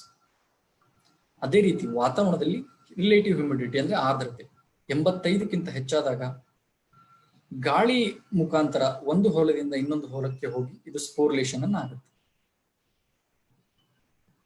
ಅದೇ ರೀತಿ ಇದರ ಲಕ್ಷಣಗಳು ನೋಡೋದಾದ್ರೆ ಇಲ್ಲಿ ನೋಡ್ಬೋದು. ಪ್ರೈಮರಿ ಸಿಂಪ್ಟಮ್, ರೋಗದ ಮೊದಲ ಲಕ್ಷಣ ಎಲೆಯ ಕೆಳಭಾಗದಲ್ಲಿ ನಿಮಗೆ ಒಂದು ಪೌಡ್ರಿ ಅಪಿರೆನ್ಸ್ ಕಾಣುತ್ತೆ, ಒಂದು ಬೂದಿ ಅಪಿರೆನ್ಸ್ ನಿಮಗೆ ಕಂಡು ಬರುತ್ತೆ. ತದನಂತರ ನಿಮಗೆ ಎಲೆ ಮೇಲ್ಭಾಗದಲ್ಲಿ ಕಾಣುತ್ತೆ. ನೀವು ಆ ಹಂತದಲ್ಲೂ ಹತೋಟಿ ಕ್ರಮಗಳನ್ನು ತೆಗೆದುಕೊಳ್ಳದೇ ಇದ್ದಲ್ಲಿ ಎಲೆಗಳು ಒಣಗಿ ಸತ್ತೋಗ್ತವೆ. ಎಲೆಗಳು ಒಣಗಿದಾಗ ಏನಾಗುತ್ತಂದ್ರೆ ನಿಮಗೆ ದ್ವಿತೀಯ ಸಂಶ್ಲೇಷಣ ಅಂತ ಏನ್ ಹೇಳ್ತೀವಿ, ಫೋಟೋಸಿಂಥಸಿಸ್ ಕಡಿಮೆ ಆಗುತ್ತೆ. ಫೋಟೋಸಿಂಥಸಿಸ್ ಕಡಿಮೆ ಆದಾಗ ಹಣ್ಣುಗಳಿಗೆ, ಹೂಗಳಿಗೆ ಆಹಾರ ಒಂದು ಟ್ರಾನ್ಸ್ಪೋರ್ಟೇಷನ್ ಕಡಿಮೆ ಆಗುತ್ತೆ. ಆ ಒಂದು ಕಾರಣದಿಂದ ನಿಮಗೆ ಇಳುವರಿ 14ರಿಂದ 20% ಕಡಿಮೆ ಆಗುತ್ತೆ.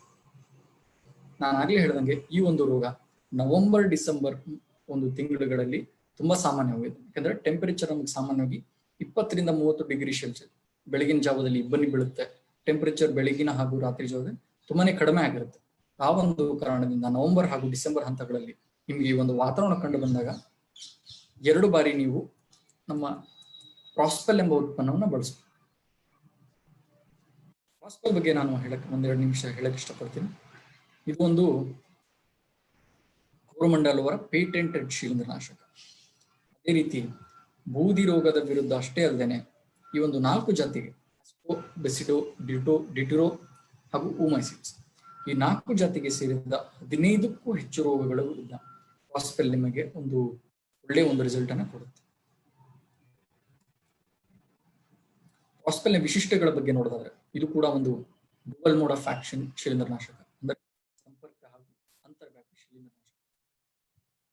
ಅದೇ ರೀತಿ ಭಾರತದಲ್ಲೇ ಮೊಟ್ಟ ಮೊದಲ ಬಾರಿಗೆ ಆಯಿಲ್ ಸಸ್ಪೆನ್ಷನ್ ಸೂತ್ರೀಕರಣದ ಶಿಲೀಂಧ್ರನಾಶಕವನ್ನು ಕೋರಮಂಡಲ್ 2018ರಲ್ಲಿ ತೆಗೆದುಕೊಂಡಿತ್ತು. ಈ ಒಂದು ಶಿಲೀಂಧ್ರನಾಶಕ ಬಿಟ್ಟರೆ ನಿಮಗೆ ಮಾರ್ಕೆಟ್ ಅಲ್ಲಿ ಆಯಿಲ್ ಸಸ್ಪೆನ್ಷನ್ ಸೂತ್ರೀಕರಣದ ಯಾವುದೇ ಶಿಲೀಂಧ್ರನಾಶಕ ಕಂಡು ಬರುವುದಿಲ್ಲ. ಏನಪ್ಪಾ ಆಯಿಲ್ ಸಸ್ಪೆನ್ಷನ್ ಇಂದ ಏನ್ ಬೆನಿಫಿಟ್ಸ್ ಅಂತ ನೋಡೋದಾದ್ರೆ, ನೀವು ಬಳಸಿದ ತಕ್ಷಣ 2 ಗಂಟೆಯಲ್ಲಿ ಎಲೆಯ ಒಂದು ಒಳಭಾಗದಲ್ಲಿ ಎಲೆಯ ಒಂದು ಸಿಸ್ಟಮ್ ಅಲ್ಲಿ ಹೊಕ್ಕು, ತದನಂತರ ಮಳೆ ಆದ್ರೂ ಕೂಡ ನಿಮಗೆ ಯಾವುದೇ ಎಫೆಕ್ಟ್ ಆಗದಿರೋಂಗೆ ಆಯಿಲ್ ಸಸ್ಪೆನ್ಷನ್ ಹೋಗ್ತದೆ. ಅದೇ ರೀತಿ ಪೋಷಣೆ, ಇದರಲ್ಲಿ ಮ್ಯಾಂಗನೀಸ್ ಎಂಬ ಒಂದು ಪೋಷಕಾಂಶ ಇದೆ. ಮ್ಯಾಂಗನೀಸ್ ಕೂಡ ನಿಮಗೆ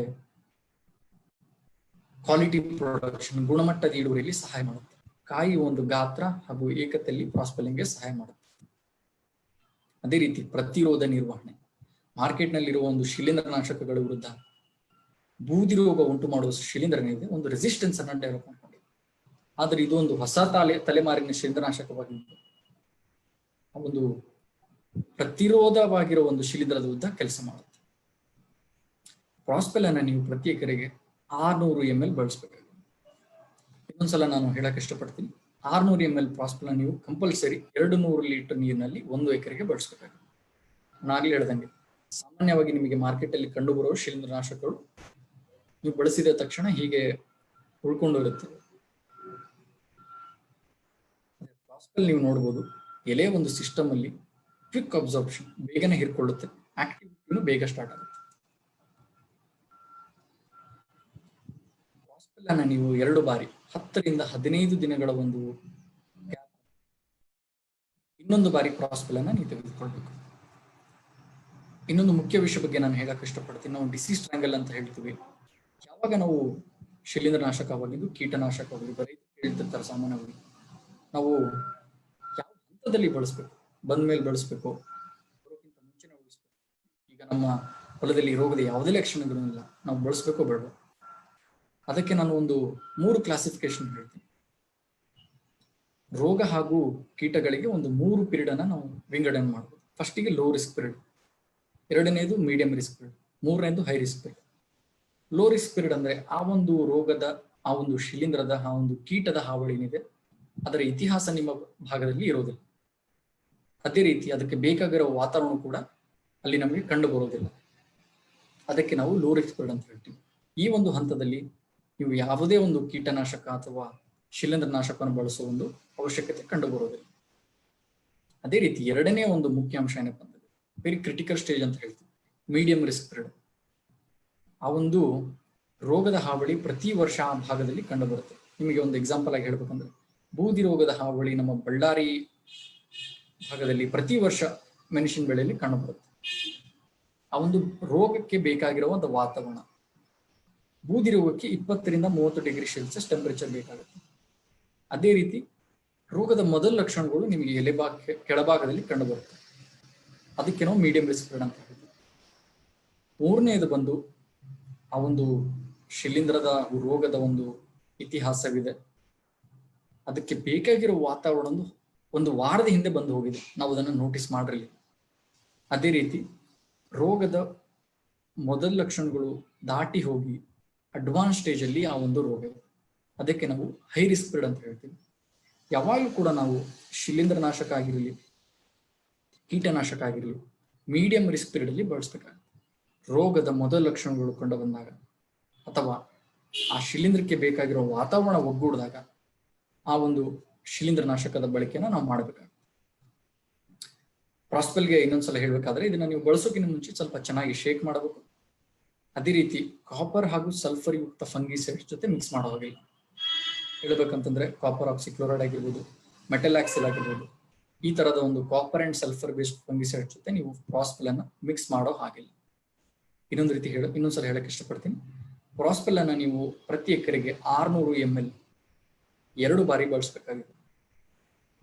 10 to 15 ಡೇಸ್ ಇಂಟರ್ವಲ್ ಅಲ್ಲಿ 2 ಬಾರಿ ಪ್ರಾಸ್ಪೆಲ್ ಅನ್ನ ನೀವು ಬಳಸಬೇಕಾಗಿದೆ. ನೀವು ನೋಡ್ಬೋದಾಗಿದೆ, ನಾನು ಆಗ್ಲೇ ಹೇಳ್ದಂಗೆ ಒಂದು ಮ್ಯಾಂಗನೀಸ್ ಎಂಬ ಪೋಷಕಾಂಶ ಇರುವುದರಿಂದ ನಿಮ್ಗೆ ಕಾಯಿಯ ಏಕತೆ ಸೈಜ್ ಇಲ್ಲಿ ನೋಡ್ಬೋದು. ಪ್ರಾಸ್ಪೆಲ್ ಬಳಸಿರುವ ಒಂದು ಪ್ರಾಕ್ಟೀಸ್ ಆಗಿರ್ಬೋದು, ಇನ್ನೊಂದು ನಾರ್ಮಲ್ ಫಾರ್ಮರ್ ಪ್ರಾಕ್ಟೀಸ್ ಆಗಿರ್ಬೋದು, ತುಂಬಾನೇ ನಿಮಗೆ ಡಿಫರೆನ್ಸ್. ಕಾಯಿಯ ಒಂದು ಏಕತೆ, ಗಾತ್ರ ಹಾಗೂ ಗುಣಮಟ್ಟದ ಇಳುವರಿ, ಕ್ವಾಲಿಟಿ ಪ್ರೊಡಕ್ಷನ್ ಅಂತ ಹೇಳಿ ಶೈನ್ ಏನಿದೆ ಇದರಲ್ಲಿ ಜಾಸ್ತಿ ಕಾಣುತ್ತೆ. ಇಲ್ಲಿ ಕೂಡ ನೀವು ನೋಡ್ಬೋದು ಪ್ರಾಸ್ಪೆಲ್ ಬಳಸಿರುವ ಒಂದು, ಈ ಕಡೆ ರೈಟ್ ಸೈಡ್ ಅಲ್ಲಿ ನಿಮಗೆ ಪ್ರಾಸ್ಪೆಲ್ ಬಳಸಿರುವ ಒಂದು ಪ್ಲಾಟಿನಲ್ಲಿ ಸಿಂಪೋಡಿಯಲ್ ಬ್ರಾಂಚಿಂಗ್ ನಿಮ್ಗೆ ಕಂಡು ಬಂದಿದೆ. ಅದೇ ರೀತಿ ಬ್ರಾಂಚಿಂಗ್ ಜಾಸ್ತಿ ಆಗಿದೆ, ಕಾಯಿಗಳ ಒಂದು ಗಾತ್ರ, ಏಕತೆ ಈ ಭಾಗದಲ್ಲಿ ಕಂಡು ಬರುತ್ತೆ. ಈಗ ನಾವು ರೋಗದ ಬಗ್ಗೆ ನೋಡಿದ್ವಿ. ಮೊದಲಿಗೆ ರಸಹೀರುವ ಕೀಟ ಹಾಗೂ ಕಚ್ಚಿ ತಿನ್ನುವ ಕೀಟದ ಬಗ್ಗೆ ನೋಡಿದ್ವಿ. ತದನಂತರ 2 ಇಂಪಾರ್ಟೆಂಟ್ ಡಿಸೀಸ್ಗಳು, ಆಂಥ್ರಾಕ್ನೋಸ್ ಕಾಯಿಕೊಳೆ ರೋಗ ಹಾಗೂ ಬೂದಿ ರೋಗದ ಬಗ್ಗೆ ನಾವು ನೋಡಿದ್ವಿ. ರೋಗ ಹಾಗೂ ಕೀಟ ನಿರ್ವಹಣೆ ಬಗ್ಗೆ ನಾವು ಇಷ್ಟೊತ್ತು ಮಾತಾಡಿದ್ವಿ. ಮುಂದಿನ ಒಂದು ಇಂಪಾರ್ಟೆಂಟ್ ಅಂಶ ಏನಪ್ಪಾ ಅಂತಂದ್ರೆ ಅಜೈವಿಕ ಒತ್ತಡ ನಿರ್ವಹಣೆ. ಇಲ್ಲಿ ನೋಡುದು ಅಜೈವಿಕ ಒತ್ತಡ ಏನಪ್ಪಾ ಅಂತಂದ್ರೆ ವಾತಾವರಣದಲ್ಲಿ ಏರುಪೇರಾಗುತ್ತೆ. ಸಡನ್ ಆಗಿ ಟೆಂಪರೇಚರ್ ಜಾಸ್ತಿ ಆಗುತ್ತೆ, ಕಡಿಮೆ ಆಗುತ್ತೆ. ನಿಮ್ಗೆ ಬೆಳಗಿನ ಜಾವದಲ್ಲಿ ಇಬ್ಬನಿ ಬೀಳುತ್ತೆ, ಕೋಲ್ಡ್ ಇರುತ್ತೆ. ಮಧ್ಯಾಹ್ನದ ಸಮಯದಲ್ಲಿ ತುಂಬಾನೇ 35 ಡಿಗ್ರಿ ಸೆಲ್ಸಿಯಸ್ ಜಾಸ್ತಿ. ಆ ಒಂದು ಕಾರಣದಿಂದ ಒಂದು ಒತ್ತಡ ಅಂತ ಹೇಳ್ತೀವಿ, ಅಬಯೋಟಿಕ್ ಸ್ಟ್ರೆಸ್ ಗಿಡದ ಮೇಲೆ ಬೀಳುವುದು. ಬೀಳೋದ್ರಿಂದ ಏನಾಗುತ್ತೆ ಅಂದ್ರೆ ನಾರ್ಮಲ್ ಆಗಿ ಗಿಡದಲ್ಲಿ ಒಂದು ಸೆಕ್ರೇಟ್ ಆಗೋ ಹಾರ್ಮೋನ್ಸ್ ಆಗೋದಿಲ್ಲ. ಅದಕ್ಕೆ ನಾವು ಇನ್ಕಂಪ್ಲೀಟ್ ಕೆಮಿಕಲ್ ರಿಯಾಕ್ಷನ್ ಅಂತ ಹೇಳ್ತೀವಿ. ಇನ್ಕಂಪ್ಲೀಟ್ ಕೆಮಿಕಲ್ ರಿಯಾಕ್ಷನ್ ಆದಾಗ, ಅಜೈವಿಕ ಒತ್ತಡದಿಂದ ಇನ್ಕಂಪ್ಲೀಟ್ ಕೆಮಿಕಲ್ ರಿಯಾಕ್ಷನ್ ಆದಾಗ ನಿಮಗೆ ಹಾರ್ಮೋನ್ ಉತ್ಪತ್ತಿ ಕಡಿಮೆ ಆಗುತ್ತೆ. ಆ ಒಂದು ಕಾರಣದಿಂದ ಬೆಳೆ ಏನಿದೆ ಅದರ ಒಂದು ಫುಲ್ ಪೊಟೆನ್ಷಿಯಲ್ ಅನ್ನ ರೀಚ್ ಆಗೋದಿಲ್ಲ. ಆ ಒಂದು ಅಜೈವಿಕ ಒತ್ತಡವನ್ನು ಮೀರಿ ನಿಲ್ಲೋದಕ್ಕೆ ಕೋರಮಂಡಲ್ 23 ವರ್ಷಗಳಿಂದ ಫ್ಯಾಂಟಾಕ್ ಪ್ಲಸ್ ಎಂಬ ಉತ್ಪನ್ನ ತೆಗೆದುಕೊಂಡು, ಈ ಒಂದು ಉತ್ಪನ್ನ ಇಡೀ ಭಾರತ ದೇಶದ ಎಲ್ಲಾ ರೈತರ ಒಂದು ಮನೆ ಮಾತಾಗಿದೆ. ಮೆಣಸಿನ ಬೆಳೆ ಅಷ್ಟೇ ಅಲ್ಲ, ಎಲ್ಲಾ ತರಕಾರಿಗಳಾಗಿರ್ಬೋದು, ಭತ್ತ ಆಗಿರ್ಬೋದು, ಹತ್ತಿ ಆಗಿರ್ಬೋದು, ಎಲ್ಲಾ ಬೆಳೆಗಳಲ್ಲೂ ರೈತರು ಕಳೆದ 23 ವರ್ಷಗಳಿಂದ ಅಜೈವಿಕ ಒತ್ತಡವನ್ನು ಮೀರಿ ನಿಲ್ಲೋಕೆ ಫ್ಯಾಂಟಾಕ್ ಪ್ಲಸ್ ನ ಬಳಸಿದ್ದಾರೆ. ಫ್ಯಾಂಟಾಕ್ ಪ್ಲಸ್ ಏನ್ ಮಾಡುತ್ತೆ ಗಿಡಗಳಲ್ಲಿ, ಹೇಗ್ ಬೇಕು ಫ್ಯಾಂಟಾಕ್ ಪ್ಲಸ್, ಹೇಗೆ ಬಳಕೆ ಅದಕ್ಕೆ ಮಾಡಬೇಕು ನೋಡಿದ್ರೆ ಆರಂಭಿಕ ಹಂತದಲ್ಲಿ ಒಂದು ಚೈತನ್ಯ ಕೊಡುತ್ತೆ. ಸಸಿ ಮಡಿಯಿಂದ ನೀವು ಇದನ್ನ ಮಾಡಿದಾಗ, ಟ್ರಾನ್ಸ್ಪ್ಲಾಂಟ್ ಮಾಡಿದಾಗ ಒಂದು ಟ್ರಾನ್ಸ್ಪ್ಲಾಂಟಿಂಗ್ ಶಾಕ್ ಅಂತ ಇರುತ್ತೆ. ಆರಂಭಿಕ ಹಂತದಲ್ಲಿ ಸಸಿ ಏನಿದೆ ತುಂಬಾ ಸಸೆಪ್ಟಬಲ್ ಇರುತ್ತೆ. ಸ್ವಲ್ಪವೇ ಟೆಂಪರೇಚರ್ ಏರ್ಪೇರಾದ್ರೂ ಕೂಡ ಅದು ಆ ಒಂದು ಒತ್ತಡವನ್ನ ಮೀರಿ ನಿಲ್ಲೋಕ್ಕಾಗಲ್ಲ. ಆ ಕಾರಣದಿಂದ ನೀವು ಫ್ಯಾಂಟಾಕ್ ಪ್ಲಸ್ ಬಳಸಿದ್ದೆ ಆದಲ್ಲಿ ಒಂದು ವಿಗರ್ ಹಾಗೂ ಬೆಟರ್ ಜರ್ಮಿನೇಷನ್, ಒಂದು ಚೈತನ್ಯಯುತ ಬೆಳೆ ನಿಮಗೆ ಕಂಡು ಬರುತ್ತೆ. ಆಕ್ಟಿವೇಶನ್ ಆಫ್ ಪ್ರೋಲಿನ್ ಕೂಡ ಒಂದು ಅಂಶ. ಪ್ರೋಲಿನ್ ಏನ್ ಮಾಡತ್ತಪ್ಪ ಅಂತಂದ್ರೆ ನಿಮಗೆ 1-2 ದಿನ ಕಂಪ್ಲೀಟ್ ಆಗಿ 35 ಡಿಗ್ರಿ ಸೆಲ್ಸಿಯಸ್ಗಿಂತ ಜಾಸ್ತಿ ಟೆಂಪರೇಚರ್, ಸಸಿ ಇನ್ನು ಆರಂಭಿಕ ಹಂತದಲ್ಲಿ ಒಂದು ಸಸೆಪ್ಟಬಲ್ ಸ್ಟೇಜ್ ಅಲ್ಲಿ ಇದೆ. ಆ ಒಂದು ಒತ್ತಡವನ್ನ ಮೀರಿ ನಿಲ್ಲಕ್ಕೆ ವಾಟರ್ ಲಾಗಿಂಗ್ ಆಗಿರ್ಬೋದು ಅಥವಾ ಒಂದು ಬಿಸಿಲಿನ ತಾಪಮಾನ ಆಗಿರ್ಬೋದು, ಪ್ರೋಲಿನ್ ಎಂಬ ಇದು ಅದನ್ನ ಮೆಟ್ಟಿ ನಿಲ್ಲೋಕೆ ಸಹಾಯ ಮಾಡುತ್ತೆ. ಮೂರನೇದಾಗಿ ಬೇರಿನ ಬೆಳವಣಿಗೆಗೆ ಬೇಕಾದ ಒಂದು ಹಾರ್ಮೋನ್ ಉತ್ಪತ್ತಿಯನ್ನು ಕೂಡ ಫ್ಯಾಂಟಾಕ್ ಪ್ಲಸ್ ಮಾಡುತ್ತೆ. ಅದೇ ರೀತಿ ಮಣ್ಣಿನಿಂದ ಪೋಷಕಾಂಶಗಳನ್ನು ಹೀರುವಿಕೆಯಲ್ಲಿ ಸಹಾಯ ಮಾಡುತ್ತೆ. ಇನ್ನೊಂದೇಪ ಅಂತಂದ್ರೆ ಪ್ರಮೋಟ್ ಫೀಮೇಲ್ನೆಸ್, ಅಂದ್ರೆ ಹೆಣ್ಣು ಹೂವುಗಳ ಸಂಖ್ಯೆಯನ್ನು ಜಾಸ್ತಿ ಮಾಡುತ್ತೆ. ಹೆಣ್ಣು ಹೂವುಗಳ ಸಂಖ್ಯೆ ಜಾಸ್ತಿ ಆದಲ್ಲಿ ನಮಗೆ ಒಂದು ಇಳುವರಿಯಲ್ಲಿ ಜಾಸ್ತಿ ಆಗಿರುತ್ತೆ. ಅದೇ ರೀತಿ ಗುಣಮಟ್ಟದ ಇಳುವರಿ, ನಾನು ಆಗ್ಲೇ ಹೇಳ್ದಂಗೆ ನಾವು ಯಾವಾಗ್ಲೂ ಬರೀ ಪ್ರೊಡಕ್ಷನ್ಗೆ ಅಲ್ಲ, ಗುಣಮಟ್ಟದ ಇಳುವರಿಯನ್ನ ನಾವು ಟಾರ್ಗೆಟ್ ಮಾಡಬೇಕು. ಅಂದ್ರೆ ಕಲೆ ಮುಕ್ತ, ಸ್ಪಾಟ್ಲೆಸ್ ಫ್ರೂಟ್ಸ್ ಅಂತ ಹೇಳ್ತೀವಿ. ಕಲೆ ಇಲ್ದಿರುವ, ಒಂದು ಕಲೆನೂ ಇರಬಾರ್ದು, ಒಂದು ರೋಗನೂ ಇರಬಾರ್ದು, ಆ ತರದ ಒಂದು ಗುಣಮಟ್ಟದ ಇಳುವರಿಯನ್ನ ರೈತರು ಟಾರ್ಗೆಟ್ ಮಾಡಬೇಕು. ಫ್ಯಾಂಟಾಕ್ ಪ್ಲಸ್ ಇಂದ ನಿಮಗೆ ಅದು ಹೆಲ್ಪ್ ಮಾಡುತ್ತೆ. ಒಂದು ಮೆಣಸಿನ ಬೆಳೆಯ ಒಂದು ಕಾಯಿಯ ಗಾತ್ರ ಆಗಿರ್ಬೋದು, ಏಕತೆ ಆಗಿರ್ಬೋದು, ಅದರಲ್ಲಿ ನಿಮಗೆ ಫ್ಯಾಂಟಾಪ್ಲಸ್ ಸಹಾಯ ಮಾಡುತ್ತೆ. ಇನ್ನೊಂದು ಮುಖ್ಯ ಅಂಶ ಏನಪ್ಪಾ ಅಂತಂದ್ರೆ, ಹೂ ಬಿಡುವ ಸಮಯದಲ್ಲಿ ಅಜೈವಿಕ ಒತ್ತಡದಿಂದ ಹೂ ಉದುರು ಹೋಗುತ್ತೆ. ಅದೇ ರೀತಿ ಹೊಸ ಹೂಗಳು ಬರೋದಿಲ್ಲ. ಆ ಒಂದು ಕ್ರಿಟಿಕಲ್ ಫ್ಯಾಕ್ಟರ್ ಅನ್ನ ಮೀರಿನಿಲ್ಲೋಕೆ ಫ್ಯಾಂಟಾಪ್ಲಸ್ ಸಹಾಯ ಮಾಡುತ್ತೆ. ಹೂ ಉದುರೋದನ್ನ ಕಡಿಮೆ ಮಾಡುತ್ತೆ, ಅದೇ ರೀತಿ ಹೂವಿನ ಬೆಳವಣಿಗೆ ಜಾಸ್ತಿ ಮಾಡಿಸುತ್ತೆ. ಇಲ್ಲಿ ನೀವು ನೋಡಬಹುದು, ನಾನು ಆಗ್ಲೇ ಹೇಳ್ದಂಗೆ ಹಲವಾರು ತರಹದ ಅಮೈನೋ ಆಸಿಡ್ಗಳಿವೆ. ಅಮೈನೋ ಆಸಿಡ್ ಹಾಗೂ ವಿಟಮಿನ್ಸ್, ಪ್ರತಿ ಒಂದು ಅಮೈನೋ ಆಸಿಡ್ ನ ಒಂದು ಫಂಕ್ಷನ್ ಇದೆ. ನಾನು ಆಗ್ಲೇ ಹೇಳ್ದಂಗೆ ಪ್ರೊಲೋನಿಂದ ಒಂದು ವಾಟರ್ ರೆಸಿಸ್ಟೆನ್ಸ್. ಒಂದು 2-3 ದಿನಗಳ ಕಾಲ ಕಂಟಿನ್ಯೂಸ್ ಆಗಿ ಮಳೆ ಆಗುತ್ತೆ, ನಿಮ್ಮ ಒಂದು ಹೊಲದ ಒಂದು ಭಾಗದಲ್ಲಿ ನೀರು ನಿಂತ್ಕೊಂಡ್ಬಿಡುತ್ತೆ, ನೀವು ಅದಕ್ಕೆ ಸಸಿ ಒಣಗೋಗ್ಬಿಡುತ್ತೆ, ಸತ್ತೋಗ್ಬಿಡುತ್ತೆ, ನೀವು ಅದಕ್ಕೆ ಸೊರಗು ರೋಗ ಅಂತ ಹೇಳ್ತೀವಿ. ಆ ಒಂದು ಸ್ಟ್ರೆಸ್ ಅನ್ನು ಕೂಡ ನೀರು ನಿಲ್ಲೋದಕ್ಕೆ ಪ್ರೋಲಿನ್ ಸಹಾಯ ಮಾಡುತ್ತೆ. ಅದೇ ರೀತಿ ನಾಪ್ಥಲಿನ್ ಎಣ್ಣೆ, ನಾಪ್ಥಲಿನಾಸ್ಟಿಕ್ ಆಸಿಡ್ ಅಂತ ಹೇಳ್ತೀವಿ. ಬೆಟ್ರೂಟ್ ಫ್ರೂಟ್ ಸೆಟ್ ಅಂಡ್ ಕ್ವಾಲಿಟಿ, ಕಾಯಿಯ ಗಾತ್ರ ಆಗಿರ್ಬೋದು, ಸಂಖ್ಯೆ ಆಗಿರ್ಬೋದು, ಅದನ್ನ ಜಾಸ್ತಿ ಮಾಡೋದ್ರಲ್ಲಿ ನಿಮಗೆ ಸಹಾಯ ಮಾಡುತ್ತೆ. ಈ ತರ ಹಲವಾರು ಅಮೈನೋ ಆಸಿಡ್ ಹಾಗೂ ವಿಟಮಿನ್ಗಳು ಪ್ರತಿಯೊಂದು ಕಾರ್ಯವಿಧಾನವಿದೆ. ಫ್ಯಾಂಟಾಪ್ಲಸ್ ಅನ್ನ ನೀವು ಪ್ರತಿ ಎಕರೆಗೆ 100 ml ಬಳಸಬೇಕಾಗಿದೆ. ಇದನ್ನ ನೀವು ಮೆಣಸಿನ ಬೆಳೆಯಲ್ಲಿ 3 ಬಾರಿ ಬಳಸಬೇಕಾಗಿದೆ. 1ನೇ ಬಾರಿ 30 ದಿನಗಳ ಹಂತದಲ್ಲಿ, 2ನೇದು ಹೂ ಬಿಡುವ ಸಮಯದಲ್ಲಿ, 3ನೇದು 65 ದಿನಗಳ ಹಂತದಲ್ಲಿ. 3 ಬಾರಿ ನೀವು ಫ್ಯಾಂಟಾಕ್ ಅನ್ನ ಮೆಣಸಿನ ಬೆಳೆಯಲ್ಲಿ ಪ್ರತಿ ಎಕರೆಗೆ 100 ml ಬಳಸಬೇಕಾಗಿದೆ. ಇದೊಂದು ನಮ್ಮ R&D ಟೀಮ್ ಅವರ ಒಂದು ಸ್ಟಡಿ ಪ್ರಕಾರ ಫ್ಯಾಂಟಾಕ್ ಪ್ಲಸ್ ಬಳಸೋದ್ರಿಂದ, ನಾನಾಗಲೇ ಹೇಳ್ದಂಗೆ ಭಾರತದ ರೈತರು ಎಲ್ಲಾ ಬೆಳೆಗಳಲ್ಲಿ ಫ್ಯಾಂಟಾಕ್ ಪ್ಲಸ್ ಅನ್ನು ಬಳಸ್ತಾರೆ. ಹತ್ತಿಯಲ್ಲಿ ನಿಮಗೆ 24% ಹೆಚ್ಚಿನ ಇಳುವರಿಯನ್ನು ಕಾಣುತ್ತೆ. ಅದೇ ರೀತಿ ನೀವು ನೋಡಬಹುದು, ಮೆಣಸಿನ ಬೆಳೆಯಲ್ಲಿ 22% ಹೆಚ್ಚಿನ ಇಳುವರಿ ತೆಗೆದುಕೊಳ್ಳಲು ಫ್ಯಾಂಟಾಕ್ ಪ್ಲಸ್ ನಿಮಗೆ ಸಹಾಯ ಮಾಡುತ್ತೆ.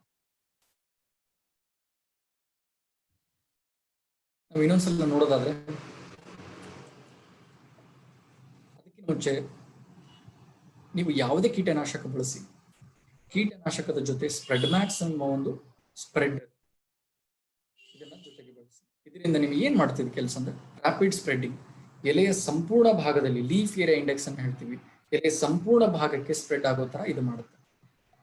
ಇದು ಕೂಡ IMO ಅಂದ್ರೆ ಒಂದು ಸ್ವಿಟ್ಜರ್ಲೆಂಡ್ ಬೇಸ್ಡ್ ಸಂಸ್ಥೆ, ಸಾವಯವ ಕೃಷಿಗೆ ಸರ್ಟಿಫಿಕೇಶನ್. ಅದೇ ರೀತಿ ನೀವು ಇದನ್ನ ಯಾವುದೇ ಕೀಟನಾಶಕ ಬಳಸಿ, ಶಿಲೀಂಧ್ರನಾಶಕ ಬಳಸಿ ಅಥವಾ ಕಳೆನಾಶಕ ಬಳಸಿ, ಅದರ ಜೊತೆಗೆ ಸ್ಪ್ರೆಡ್ ಮ್ಯಾಕ್ಸ್ ಅನ್ನ ಪ್ರತಿ 1 ಲೀಟರ್ ನೀರಿಗೆ 0.25 ml to 0.5 ml spread Max ಅನ್ನ ನೀವು ಬಳಸಬೇಕಾಗುತ್ತೆ. ಕೊನೆಯದಾಗಿ ನಾವು ಮೆಣಸಿನ ಬೆಳೆಯಲ್ಲಿ ಕೋರಮಂಡಲ್ ಅವರ ಸೊಲ್ಯೂಷನ್ಸ್ ಬಗ್ಗೆ ನೋಡೋದಾದ್ರೆ, ಅಜೈವಿಕ ಒತ್ತಡಕ್ಕಾಗಿ ನೀವು ಫ್ಯಾಂಟಾಕ್ ಪ್ಲಸ್ ಅನ್ನು ಬಳಸಬೇಕು. ವಾತಾವರಣದಲ್ಲಾಗೋ ಹಲವಾರು ಏರುಪೇರುಗಳನ್ನ ಬೆಳೆ ಮೀರಿ ನಿಲ್ಲಬೇಕಾದ್ರೆ ಅದಕ್ಕೆ ಒಂದು ಫ್ಯಾಂಟಾಕ್ ಪ್ಲಸ್ ಅನ್ನ ಒಂದು ಸಿಂಪಡಣೆ ಬೇಕು. ಅದೇ ರೀತಿ ಮಣ್ಣಿನ ಆರೋಗ್ಯ ಕಾಪಾಡಿಕೊಳ್ಬೇಕಾದ್ರೆ, ಸೂಕ್ಷ್ಮ ಜೀವಿಗಳ ಸಂಖ್ಯೆ ನೀವು ಹೆಚ್ಚಿಗೆ ಮಾಡಬೇಕಾದ್ರೆ ಅರಿತ್ರಿನ ಬಳಸಬೇಕು. ಅದೇ ರೀತಿ ಬಿಳಿ ಬೇರಿನ ಸಂಖ್ಯೆ ಹೆಚ್ಚು ಮಾಡಬೇಕಂದ್ರೆ ಆಪ್ಡಾ ಬಳಸಬೇಕು. ಈಗ ಜೈವಿಕ ಒತ್ತಡ ಬಗ್ಗೆ ನಾವು ಮಾತಾಡೋದಾದ್ರೆ, ಕಾಯಿ ಕೊಳೆ ರೋಗ ಹಾಗೂ ಬೂದಿ ರೋಗ. ಕಾಯಿ ಕೊಳೆ ರೋಗಕ್ಕೆ ನೀವು ಲ್ಯಾನ್ಸಿಯಾ ಪ್ರತಿ ಎಕರೆಗೆ 0.5 kg ಲ್ಯಾನ್ಸಿಯಾ. ಅದೇ ರೀತಿ ಬೂದಿ ರೋಗಕ್ಕೆ ಪ್ರತಿ ಎಕರೆಗೆ 600 ml ಪ್ರಾಸ್ಪೆಲ್. ಯಾವುದೇ ರಸ ಹೀರುವ ಕೀಟ ಬಂದ್ರೂ ಕೂಡ, ಥ್ರಿಪ್ಸ್ ನುಸಿ ಆಗಿರ್ಬೋದು, ಮೈಟ್ಸ್ ನುಸಿ ಆಗಿರ್ಬೋದು, ಸಸ್ಯಹೀನ ಆಗಿರ್ಬೋದು, ಎಲ್ಲಾ ಜಾತಿಗೆ ಸೇರಿದ ಒಂದು ರಸ ಹೀರುವ ಕೀಟ ಜಾತಿಗೆ ಸೇರಿದ ಎಲ್ಲಾ ಕೀಟಗಳು ಇರುತ್ತೆ. ನಿಮಗೆ ಮೈತ್ರಿ ಒಂದು ಒಳ್ಳೆ ರಿಸಲ್ಟ್ ಅನ್ನ ಕೊಡುತ್ತೆ. ಮೈತ್ರಿಯನ್ನ ನೀವು ಪ್ರತಿ ಎಕರೆಗೆ 400 ml ಬಳಸಬೇಕಾಗುತ್ತೆ. ಇದನ್ನ 2 ಬಾರಿ ಬಳಸಬೇಕಾಗುತ್ತೆ. 10 ರಿಂದ 12 ದಿನದ ಒಂದು ಇಂಟರ್ವಲ್ ಅಲ್ಲಿ ಮೈತ್ರಿನ ನೀವು ಬಳಸಬೇಕು. ತದನಂತರ ಕಚ್ಚಿ ತಿನ್ನುವ ಹಾಗೂ ಎಲ್ಲಾ ತರದ ಕೊರಕಗಳ ವಿರುದ್ಧ ನೀವು ನಿಮೆಜಾಲ್ 10,000 ppm, ನಿಮೆಜಾಲ್ TS, ಅಜಾಡಿರೆಕ್ಟಿನ್ ಉತ್ಪನ್ನ ಇದಾಗಿದೆ. ಇದನ್ನ ನೀವು ಪ್ರತಿ ಲೀಟರ್ ನೀರಿಗೆ 3 ml ನಿಮೆಜಾಲ್ TS ಅನ್ನು ಬಳಸಬೇಕಾಗಿದೆ.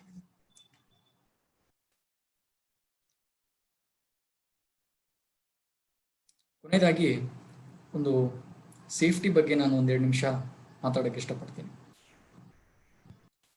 ನೀವು ಯಾವುದೇ ಕೀಟನಾಶಕಗಳು ಬಳಸುವಾಗ ಒಂದು ಮುನ್ನೆಚ್ಚರಿಕೆಯ ಕ್ರಮವನ್ನು ತೆಗೆದುಕೊಳ್ಬೇಕಾಗುತ್ತೆ. ಸಾಮಾನ್ಯವಾಗಿ ರೈತರು ಏನ್ ಮಾಡ್ತಾರೆ ಅಂತಂದ್ರೆ, ಬಕೆಟ್ ನಲ್ಲಿ ಅವರು ಕೀಟನಾಶಕ ಮಿಕ್ಸ್ ಮಾಡುವಾಗ ಕೈಯಿಂದ ಮಿಕ್ಸ್ ಮಾಡ್ತಾರೆ. ರೈತರ ಇದರಲ್ಲಿ ನನ್ನ ಮನವಿ ಏನಂತಂದ್ರೆ, ದಯಮಾಡಿ ನೀವು ಅದನ್ನ ಮಿಕ್ಸ್ ಮಾಡುವಾಗ ಗ್ಲೌಸ್ ಬಳಸಿ. ಅದೇ ರೀತಿ ಒಂದು ಕಟ್ಟಿಗೆಯಿಂದ ನೀವು ಮಿಕ್ಸ್ ಮಾಡಿ. ಅದೇ ರೀತಿ ಸ್ಪ್ರೇ ಮಾಡುವಾಗ ಕಂಪಲ್ಸರಿ ಹ್ಯಾಂಡ್ ಗ್ಲೌಸ್ ಮತ್ತು ಮಾಸ್ಕ್ ಅನ್ನ ಬಳಸಿ. ಅದೇ ರೀತಿ ಕೀಟನಾಶಕಗಳನ್ನ ಮಕ್ಕಳಿಂದ ದೂರ ಇಡಿ, ಮನೆಯಿಂದ ಕೂಡ ದೂರ ಇಡಿ. ಸಿಂಪರಣೆ ಮಾಡುವಾಗ ನೀವು ತಂಬಾಕು ಸೇವನೆ ಇರಲಿ, ಧೂಮಪಾನ ಮಾಡೋದಿರಲಿ, ದಯಮಾಡಿ ಮಾಡಕ್ ಹೋಗ್ಬೇಡಿ. ಬೆಳಗ್ಗಿನ ಅಥವಾ ಸಂಜೆಯ ಕಾಲದಲ್ಲಿ ಮಾತ್ರ ಸಿಂಪರಣೆ ಮಾಡಿ. ಇನ್ನೊಂದು ಇಂಪಾರ್ಟೆಂಟ್ ಏನಂತಂದ್ರೆ, ನೀವು ಯಾವುದೇ ಒಂದು ಅಂತರ್ವ್ಯಾಪಿ ಕೀಟನಾಶಕ ಬಳಸಬೇಕಾದ್ರೆ ಒಂದು ವಾತಾವರಣದಲ್ಲಿ ಟೆಂಪರೇಚರ್ ಇರಬೇಕು. ತುಂಬಾನೇ ತಂಪು ವಾತಾವರಣ ಇದ್ರೆ ಆ ಸಿಸ್ಟಮೆಟಿಕ್ ಆಕ್ಟಿವಿಟಿಗೆ ಕಂಟಿನ್ಯೂಸ್ ಆಗಿ ಮಳೆ ಆಗ್ತಿದೆ, ಟೆಂಪರೇಚರ್ 18ರಿಂದ 20 ಡಿಗ್ರಿ ಸೆಲ್ಸಿಯಸ್ ಇದೆ ಅಂದ್ರೆ ಆ ಸಿಸ್ಟಮಿಕ್ ಆಕ್ಟಿವಿಟಿಗೆ ಬೇಕಾಗುವ ಟೆಂಪರೇಚರ್ ಇಲ್ಲದೆ ಇದ್ದಾಗ ಆ ಗಿಡದಲ್ಲಿ ಹೋಗುವ ಒಂದು ಸಾಮರ್ಥ್ಯವನ್ನೇ ಹೊಂದೋದಿಲ್ಲ. ಅದೇ ರೀತಿ ಕೀಟನಾಶಕ ನೀವು ಸ್ಪ್ರೇ ಮಾಡುವಾಗ ಗಾಳಿಯ ಒಂದು ಡೈರೆಕ್ಷನ್ ಅಲ್ಲಿ ಬಳಸಿ. ಆಪೋಸಿಟ್ ಡೈರೆಕ್ಷನ್ ಅಲ್ಲಿ ಮಾಡಿದ್ದಾದಲ್ಲಿ ನೀವು ಅದನ್ನ ಇನ್ಹೇಲ್ ಮಾಡ್ತೀರಾ, ಅದೊಂದು ನೀವು ಗಮನದಲ್ಲಿ ಇಟ್ಕೊಳ್ಬೇಕು. ಈ ಒಂದು ಕೆಲವು ಅಂಶಗಳನ್ನ ಸ್ಪ್ರೇ ಮಾಡುವಾಗ ಗಮನದಲ್ಲಿ ಇಟ್ಕೊಳ್ಳಿ ಅಂತ ಹೇಳಿ ರೈತರಲ್ಲಿ ನಾನು ಮನವಿ ಮಾಡ್ಕೊಳ್ತೀನಿ. ನೀವು ಹೆಚ್ಚಿನ ಮಾಹಿತಿ ಏನೇ ಬೇಕಾದರೂ ನಮ್ಮ ಕೋರಮಂಡಲ್ ಅವರ ಗ್ರೂಮರ್ ಸುರಕ್ಷಾ ಕರ್ನಾಟಕ ಎಂಬ ಫೇಸ್ಬುಕ್ ಪೇಜ್ ಇದೆ, ಅಲ್ಲಿ ನೀವು ನಿಮ್ಮ ಪ್ರಶ್ನೆಗಳನ್ನು ಸಲ್ಲಿಸಬಹುದು. ಅದೇ ರೀತಿ ಗ್ರೂಮರ್ ಸುರಕ್ಷಾ ಎಂಬ ಒಂದು ಕೋರಮಂಡಲ್ ಅವರ ಯೂಟ್ಯೂಬ್ ಪೇಜ್ ಕೂಡ ಇದೆ, ಅಲ್ಲಿ ಕೂಡ ನೀವು ನಮ್ಮ ಜೊತೆ ಕನೆಕ್ಟ್ ಆಗ್ಬೋದು. ಏನಾದರೂ ಪ್ರಶ್ನೆಗಳಿದ್ರೆ ನನಗೆ ಇಲ್ಲಿ ನೀವು ರೇಸ್ ಹ್ಯಾಂಡ್ ಮಾಡಿ ಕೇಳಬಹುದಾಗಿದೆ.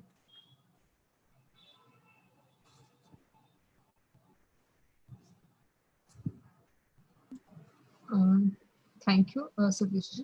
अगर किसी का कोई क्वेश्चन है या कोई क्वेरी है तो आप रेज हैंड का ऑप्शन है वो चूज कर सकते हैं. अदरवाइज आप क्वेश्चन एंड आंसर का टैब है तो उसमें मेंशन कर सकते हैं. Arfa, can you translate in Kannada? ಏನೇ ಪ್ರಶ್ನೆಗಳಿದ್ದರೂ ಈಗ ಕೇಳ್ಬೋದು. ರೈಸ್ ಹ್ಯಾಂಡ್ ಆಪ್ಷನ್ ಕ್ಲಿಕ್ ಮಾಡಿ.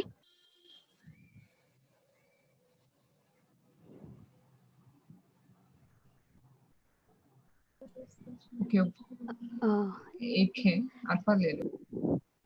ओके,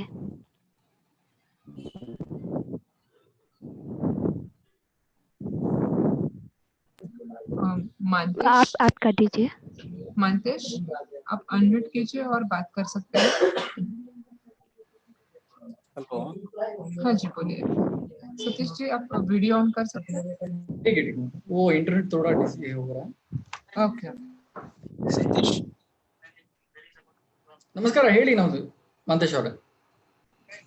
ಈಗ you see any company, okay, I am from agriculture university.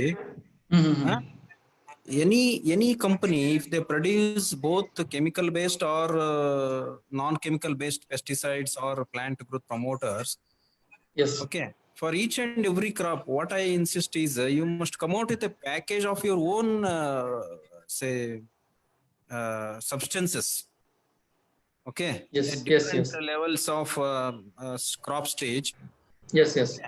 so that farmer can get a very compatible group of fungicides or pesticide in one stroke.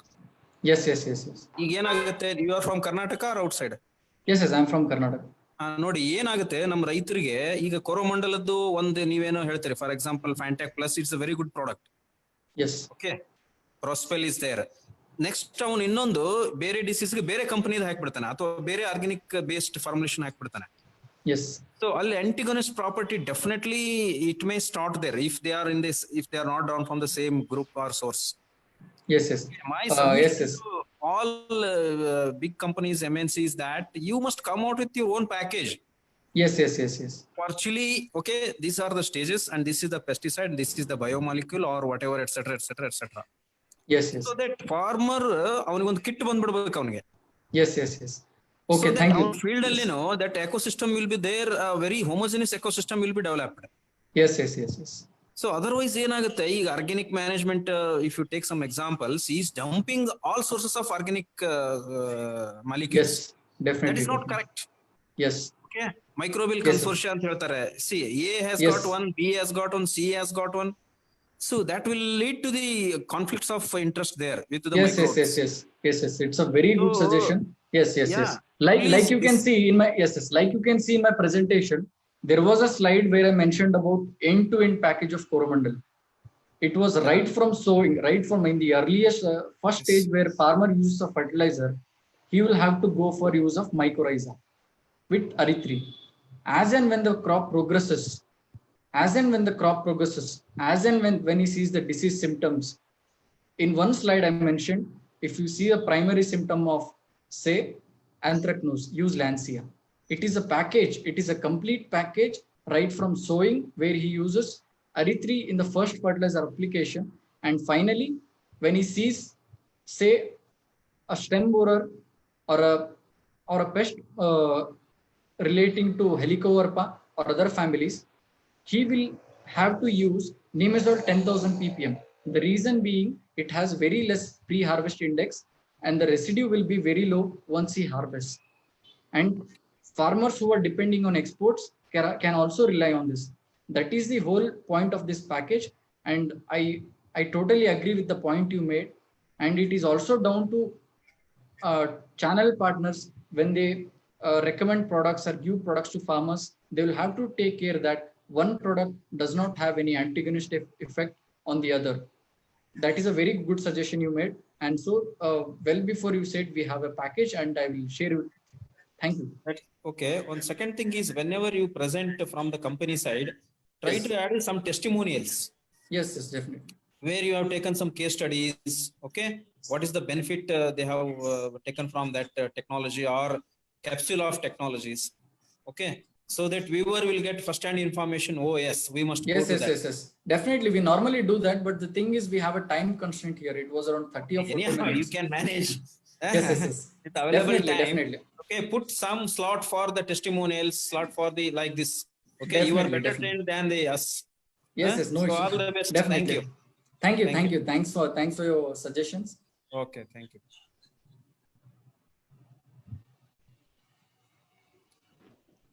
ಎಲ್ಲ ಮಾಹಿತಿ ನೀಡಿದ mister Satish Kallapur ಅವರಿಗೆ ಧನ್ಯವಾದಗಳು. ಮತ್ತೆ ಈ ವೆಬಿನಾರ್ನಲ್ಲಿ ಪಾಲ್ಗೊಂಡ ಎಲ್ಲ ರೈತ ಬಾಂಧವರಿಗೂ ಸಹ ಧನ್ಯವಾದಗಳು. Thank you. Thank